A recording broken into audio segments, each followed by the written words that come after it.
జిల్లాల్లో భూ కేటాయింపులు 99 ఏళ్ల పాటు లీజు ఒక్క గజానికి 100 రూపాయల కంటే తక్కువ ధర.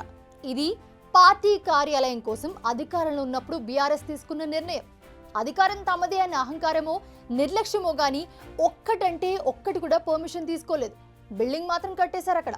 తీరా ఏమైంది? రిబ్బన్ కటింగ్ కాకముందే కూలిపోయింది.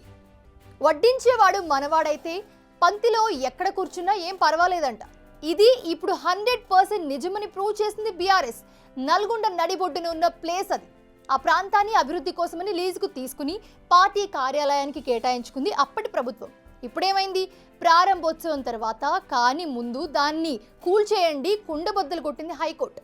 దీంతో రిబ్బన్ కట్టింగ్ కంటే ముందే నేలమట్టం కానుంది నల్గొండ బీఆర్ఎస్ పార్టీ కార్యాలయం.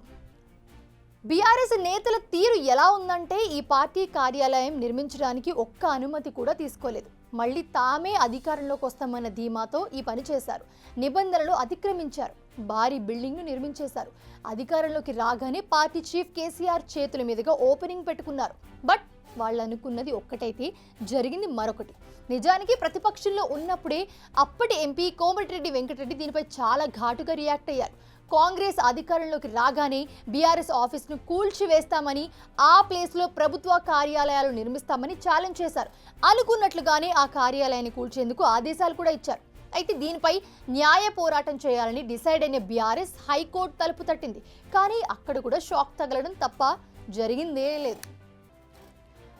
నిజానికి చూసుకుంటే ఈ స్థలం అగ్రోస్ ఇండస్ట్రీకి చెందినది. 2 ఎకరాల స్థలాన్ని ప్రభుత్వం స్వాధీనం చేసుకుంది. ఈ భూమిలో రాష్ట్ర పౌర సరఫరాల శాఖ ఆధ్వర్యంలో ఒక పెట్రోల్ బంక్ ఏర్పాటు చేశారు. మిగిలిన భూమిలో బీఆర్ఎస్కు పార్టీ కార్యాలయాన్ని కేటాయించారు. అయితే సిఎల్ఏ నుంచి కేవలం 3.5 లక్షలకి పార్టీ ఆఫీస్కు కట్టబెట్టింది. నల్గొండ, హైదరాబాద్ను ఆనుకుని ఉన్న ఈ స్థలం విలువ కోట్లలో ఉంటుంది. కానీ పార్టీకి ఇచ్చింది మాత్రం కేవలం 3.5 లక్షలు మాత్రమే. ఇన్ని చేసిన వారు directorate of town and country planning అనుమతి తీసుకోవాలన్న సోయి కూడా లేదు వీళ్ళకి.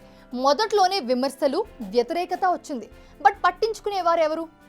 పార్టీ అధికారంలో ఉండడం, జిల్లా కేంద్రంలోని ఎమ్మెల్యేతో పాటు నల్గొండ మున్సిపాలిటీ కూడా బీఆర్ఎస్ చేతిలోనే ఉండటంతో భూ కేటాయింపులు తేలిగ్గా జరిగిపోయాయి. కానీ ఎన్నికల తర్వాత సినారియో మొత్తం మారిపోయింది. 2023 ఎన్నికల తర్వాత నల్గొండ ఎమ్మెల్యేగా కోమటిరెడ్డి వెంకటరెడ్డి విజయం సాధించడం, ఇప్పుడు రాష్ట్ర కేబినెట్లో మంత్రిగా ఉండటం, నల్గొండ మున్సిపల్ చైర్మన్ పై అవిశ్వాసం నెగ్గి కాంగ్రెస్ చేతిలోకి మున్సిపాలిటీ వెళ్లిపోవడం, ఇలా అన్ని చకచకా జరిగిపోయాయి. దీంతో విలువైన ప్రభుత్వ భూమిని స్వాధీనం చేసుకునేందుకు నల్గొండ మున్సిపాలిటీ సిద్ధమైంది. దీనికి మంత్రి కోమటిరెడ్డి ఆదేశాలు కూడా తోడయ్యాయి. వెంటనే కూల్చేయాలన్న ఆదేశాలు వెలువడ్డాయి. తీరా కూల్చివేతకు ఆదేశాలు రాగానే బీఆర్ఎస్ నేతలు డీటీసీపీకి అప్లై చేశారు. బట్ అది రిజెక్ట్ అయిపోయింది. నిబంధనలకు విరుద్ధంగా ఆఫీస్ కట్టారు. సరైన సెట్ బాక్స్ లేవని అధికారులు రిపోర్ట్ ఇవ్వడంతో అప్లికేషన్ క్యాన్సిల్ చేశారు.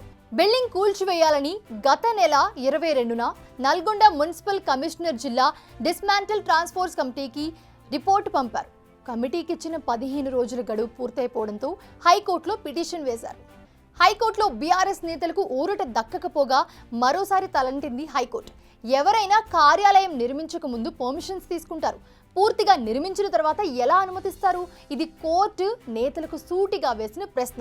దీంతో ఏం సమాధానం చెప్పాలో తెలియని పరిస్థితి వారిది. బిల్డింగ్ను 15 రోజుల్లో కూల్చివేయాలని తేల్చి చెప్పింది. ఒకవేళ కూల్చకపోతే గనక ఆ పనిని మున్సిపల్ అధికారులు చేస్తారని తెలిపింది. అధికారం చేతిలో ఉంది కదా అని ఇష్టం వచ్చినట్లు చేశారు. ఇప్పుడేమో ఒకదాని తర్వాత మరొకటి ఎదురవుతూ ఉన్నాయి. ఇప్పటికీ చాలా పాపాలు పండుతూ ఉండగా ఇప్పుడు ఇలా అక్రమ కట్టడాలు కూలుతున్నాయి. బిగ్ టీవీ అవుట్లుక్ కథనాలు నచ్చితే వెంటనే బిగ్ టీవీ ఛానల్ ను సబ్స్క్రైబ్ చేయండి.